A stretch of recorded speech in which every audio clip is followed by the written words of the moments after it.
Bom, vamos continuar aqui. Agora a gente vai olhar para a interação aí para acoplamento spin-órbita, mas pensando um pouco nessa álgebra matricial, tá? Então é só um pequeno exemplo de como a gente pode lidar com essas coisas. Então suponha o seguinte, que a gente tenha um elétron num campo magnético, certo? Então tem aí o elétron num campo B, certo? E aí a gente sabe que, estando no campo B, ele vai nos levar a um momento de dipolo magnético, μ, onde esse momento de dipolo magnético vai ser dado aí por uma constante. A gente já viu que essa constante aqui ela depende do magnetron de Bohr, depende do fator giromagnético, tá? Proporcional ao spin, certo? Então, o fato do elétron ter spin, ele vai ter o seu movimento alterado, né? Então, vai surgir um momento magnético que é dado então por essa expressão que está aqui, certo?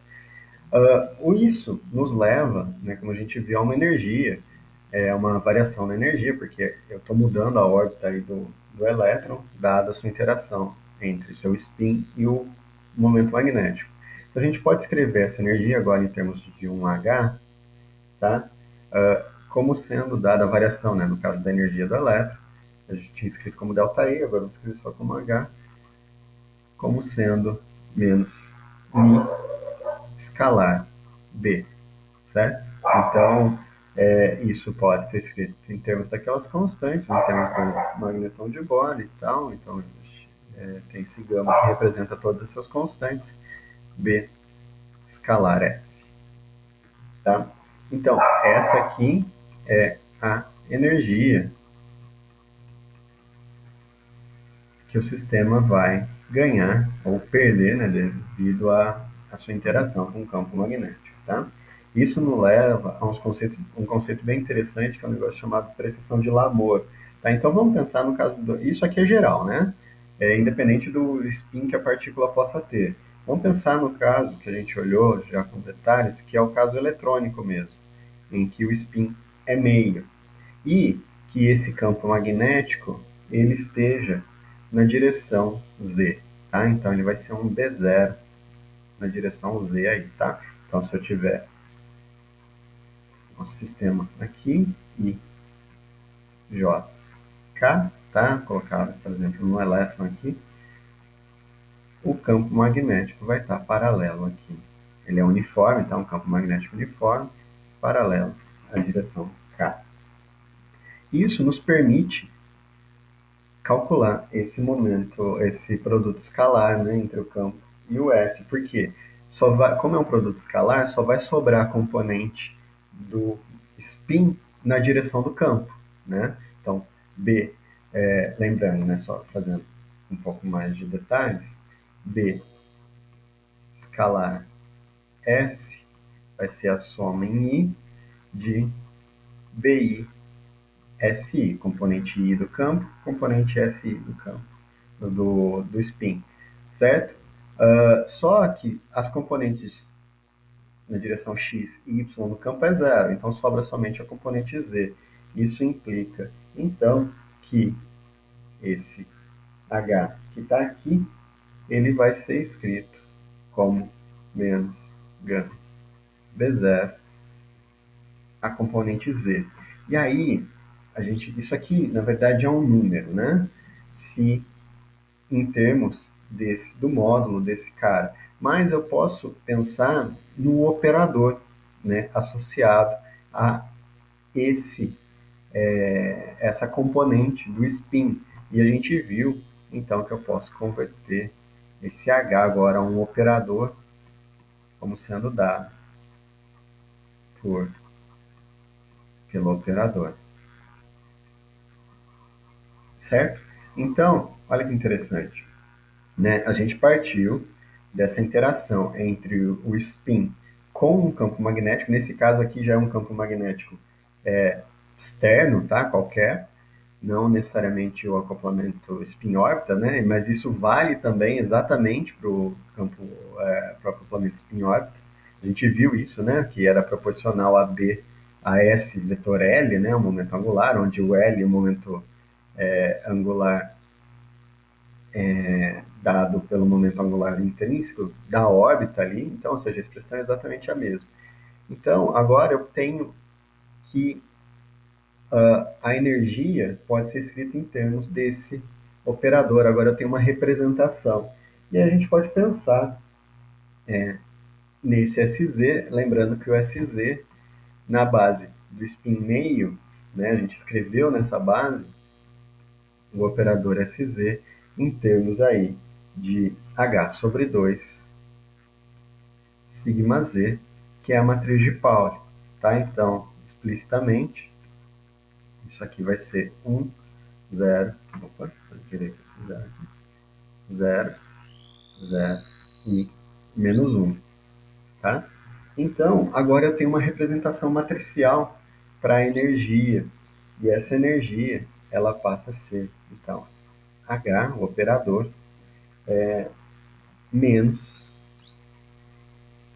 gama B0 H sobre 2, 1, 0, 0 e menos 1. Note que esse operador hamiltoniano, nessa base, lembrando, é a base do spin meio, né, componente SZ, ela já é diagonal, né? Ou seja, o fato do elétron de spin meio interagir com o campo magnético, ele abre duas possibilidades, dois estados de energia.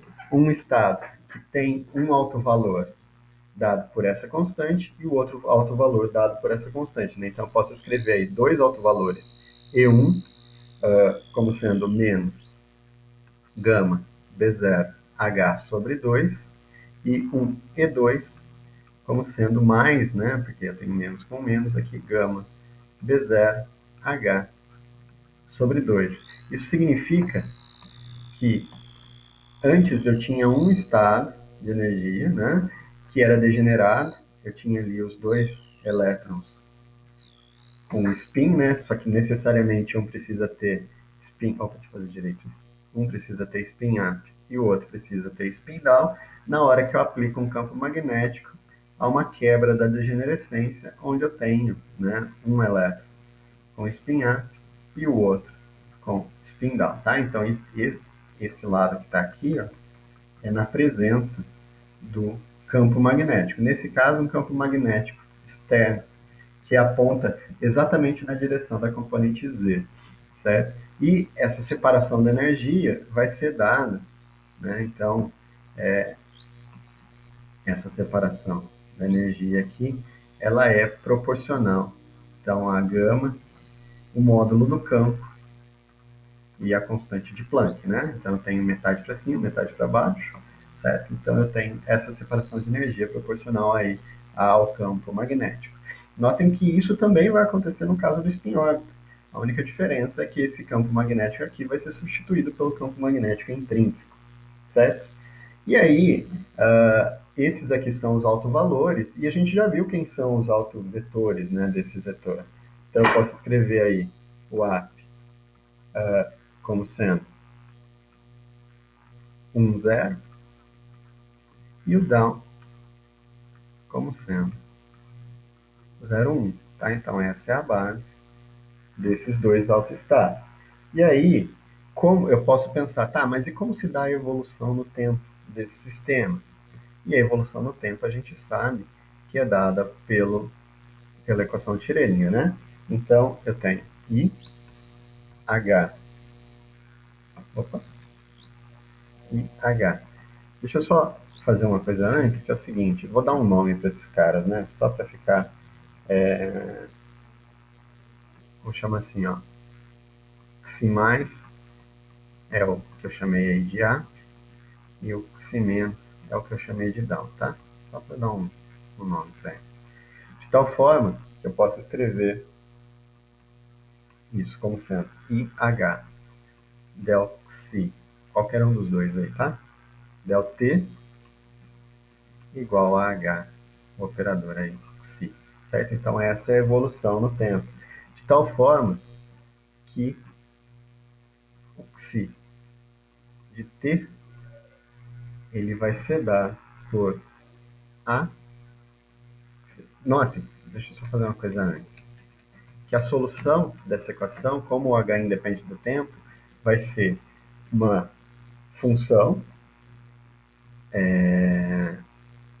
né, ó, xi de t vai ser uma função de zero, instante zero, certo? Que não depende do tempo, e a exponencial de menos i, a energia associada àquele xi que está ali, t sobre h, né? Solução aí da parte temporal para o estado estacionário, tá? Agora eu tenho uma para up e tenho uma para down. Então a solução geral disso aqui vai ser a combinação linear. Então eu tenho aqui o xi de t vai ser a combinação linear da parte chama mais aí. Então isso aí vai ser e menos e mais t sobre h xi mais, tá? E a parte menos, mais a menos, exponencial de menos i e menos t sobre h si menos. Eu podia escrever em termos daqui da notação de Dirac, simplesmente falando que si de t vai ser a combinação linear aí de a mais exponencial de menos i e mais t sobre h, tá? Na direção do a, mais 1 a menos a exponencial de menos i e menos t sobre h na direção do down, certo? E aí, como eu sei que esse aqui é em notação matricial é 1, 0 e esse aqui é 0, 1, então eu posso escrever esse si de t aqui como sendo a exponencial de, já substituindo, né, quem são os e mais e menos, a gente tem aqui quem são e mais e menos, ó, são esse é 1 e 2 aqui, tá? Então isso aqui dá exponencial de I gama B0 T sobre 2, certo? Então o H cancela com o H de cima, sobra só o 2. Eu tenho aqui B, a exponencial de menos I gama B0 T sobre 2, tá? Então aqui em termos de matrizes. Quando T é zero, então o Xi de zero aí, ele vai ser dado por AB, certo? Porque esse termo aqui é 1, esse termo aqui é 1, então isso aqui dá AB. E aí, notem que esse precisa ser um estado que é normalizado. Então, esse módulo quadrado de A mais B, o que isso significa, né? Colocando aqui, é que xi, escalar xi, tem que ser 1. Isso aqui só vai ser possível se o módulo quadrado de A mais o módulo quadrado de B for igual a 1, certo? Então, a gente consegue escrever esse cara normalizado. E aí eu posso escolher, né, duas funções quaisquer aqui, porque são fases, né, iniciais, para escrever esse sistema. Então, vamos pensar o seguinte, que o A seja igual a um cosseno de um alfa, um ângulo inicial qualquer aí, sobre 2. E o B seja dado pelo seno. Notem que são escolhas arbitrárias, tá?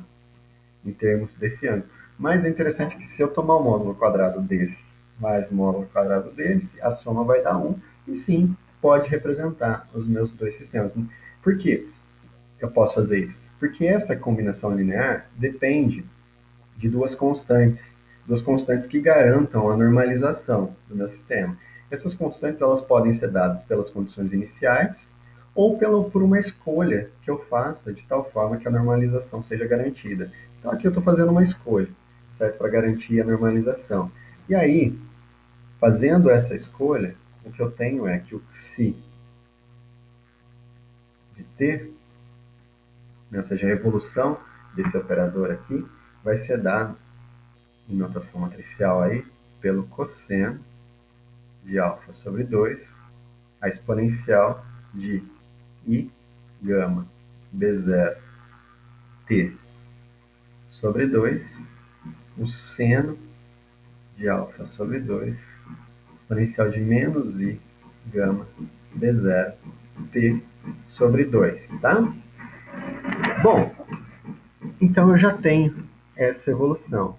Agora, como que seria essa evolução em termos das outras componentes, né? Porque eu estou fazendo tudo isso aqui na base do SZ, certo? Então, ou seja, o que, que acontece quando eu coloco o campo magnético? Eu sei que o campo magnético vai tentar alinhar esse spin, certo? E ele me gera duas possibilidades. Uma energia para cima e outra para baixo. Mas o que, que acontece com as componentes SX e SY? Lembrando que SX e FCY não comutam com SZ, certo? E isso garante que a gente mantenha o princípio de exclusão, o princípio de exclusão de Heisenberg inalterado. Então, vamos olhar para a base SX. Lembrando que o valor médio de qualquer operador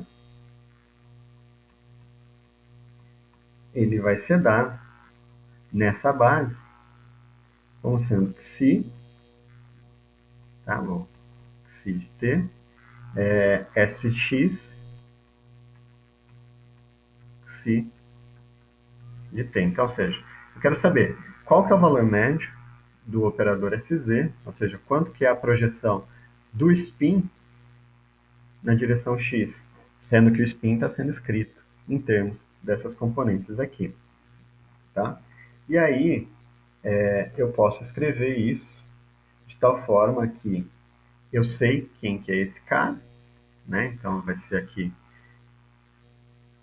cosseno alfa sobre 2 exponencial de I gama B0 T sobre 2.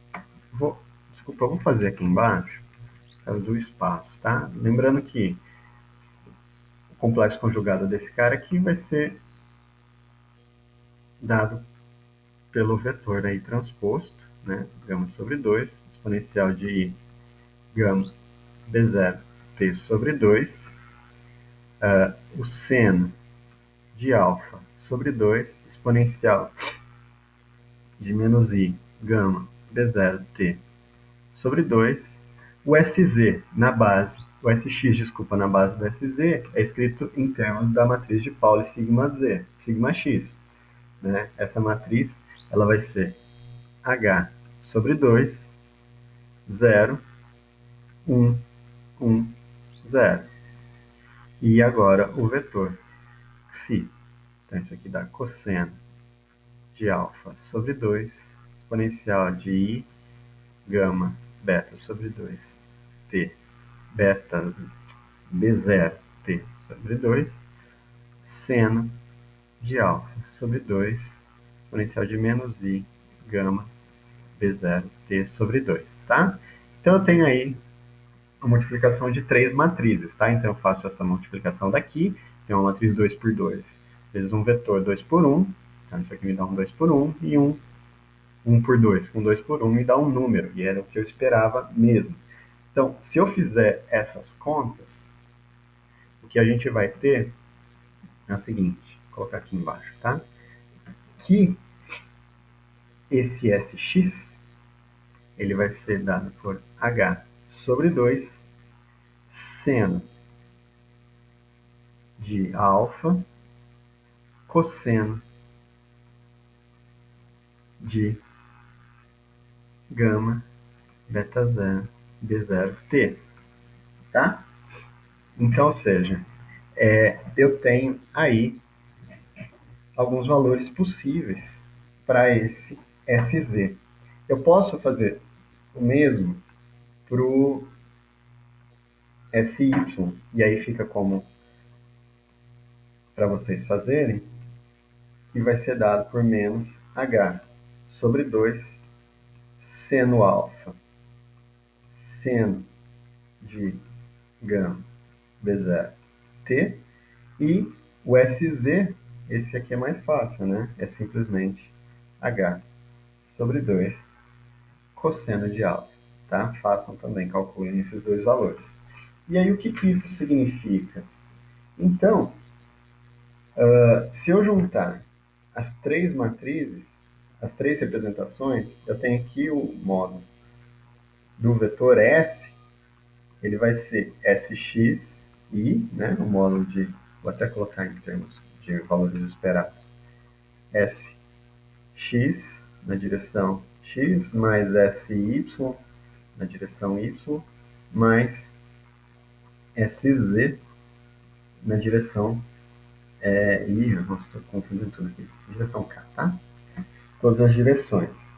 E aí, o ângulo, em um ângulo constante, alfa, né, que eu defino aí, em relação ao eixo z, lembra que esse alfa foi definido em relação ao eixo z, é como se esse vetor precessionasse no plano xy, porque olha que está aqui, dependendo do tempo que eu tenho um valor que é seno desse número na direção y e tenho cosseno desse número na direção x.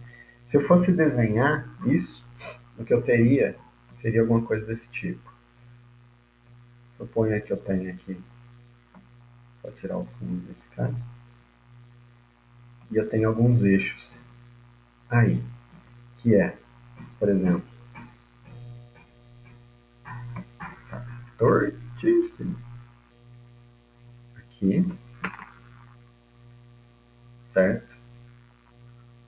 Então esse aqui é o I, esse aqui é o J, esse aqui é o K, tá? Então, se eu ligar, eu vou até fazer pontilhado aqui,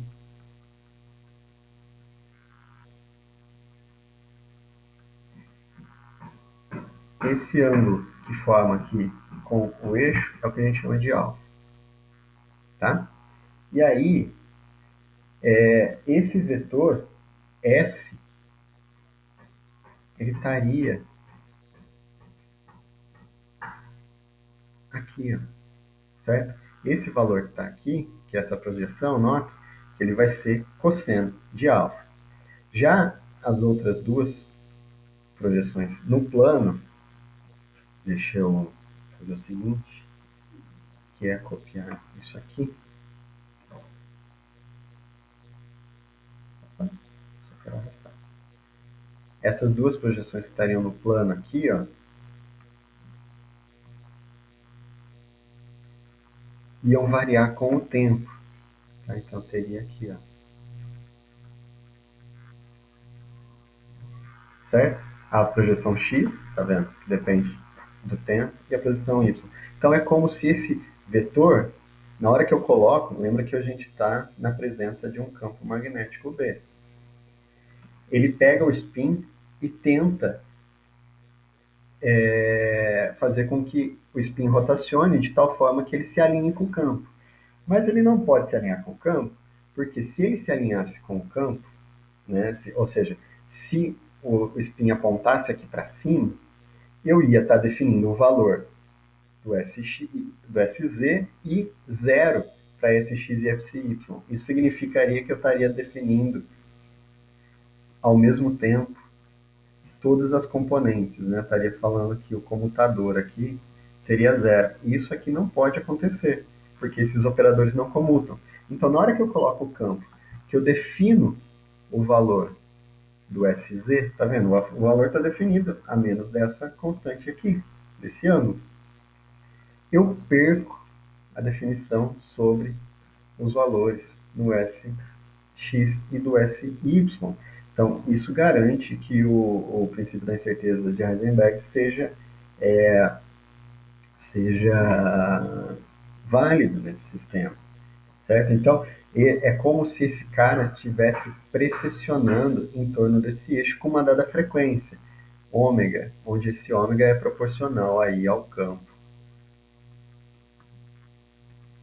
magnético. certo? Isso é o que a gente chama de precessão de Larmor, tá? Que ele fica precessionando em termos. Então, ou seja, um campo magnético tenta alinhar o spin, mas ele não consegue, por mais que ele defina a componente SZ, lembrando que as energias são muito bem definidas, tá? Voltando aqui, as energias são muito bem definidas, tá? Ou aqui, né? Então ele pode ter, se o spin for up, ele vai ter essa energia, se o spin for down, vai ter essa. Mas ele não consegue definir com certeza as energias em x e y, certo? Então, por exemplo, se não houvesse o acoplamento spin-órbita, os momentos L, né, notem que o momento de spin, L vai estar dado por esse campo.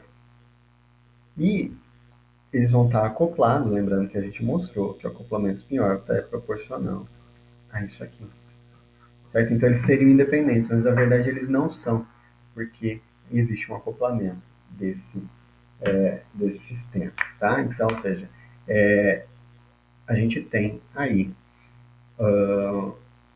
o spin interagindo. Então isso acontece com a interação com o campo magnético, isso acontece com a interação com o campo intrínseco, né, que é o dado aí pelo acoplamento spin-orbit. Isso vai nos ajudar a entender um pouco do comportamento do momento magnético angular total, né? Magnético não, momento angular total. Por quê? O momento angular total ele é dado pela soma entre o momento magnético de spin e o momento magnético, né? O momento angular desse, desse sistema, tá? Então, a gente vai ver que essa definição em termos dessas rotações e o fato da gente estar nessa representação quântica em que o princípio de Heisenberg precisa ser garantido, me deixa descrever, então, como vai ser esse movimento, tá?